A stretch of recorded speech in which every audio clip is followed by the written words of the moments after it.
اور اسی کے پاس غیب کی کنجیاں ہیں جن کو اس کے سوا کوئی نہیں جانتا، اور اسے جنگلوں اور دریاؤں کی سب چیزوں کا علم ہے، اور کوئی پتا نہیں جھڑتا مگر وہ اس کو جانتا ہے،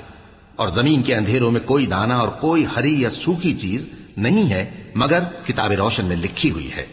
اور وہی تو ہے جو رات کو سونے کی حالت میں تمہاری روح قبض کر لیتا ہے، اور جو کچھ تم دن میں کرتے ہو اس سے خبر رکھتا ہے،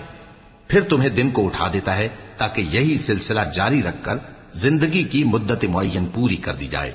پھر تم سب کو اسی کی طرف لوٹ کر جانا ہے،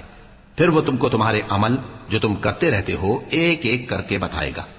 اور وہ اپنے بندوں پر غالب ہے اور تم پر نگہبان مقرر کیے رکھتا ہے، یہاں تک کہ جب تم میں سے کسی کی موت آتی ہے تو ہمارے فرشتے اس کی روح قبض کر لیتے ہیں اور کسی طرح کی کوتاہی نہیں کرتے۔ پھر قیامت کے دن تمام لوگ اپنے مالک برحق اللہ تعالی کے پاس واپس بلائے جائیں گے۔ سن لو کہ حکم اسی کا ہے اور وہ نہایت جلد حساب لینے والا ہے۔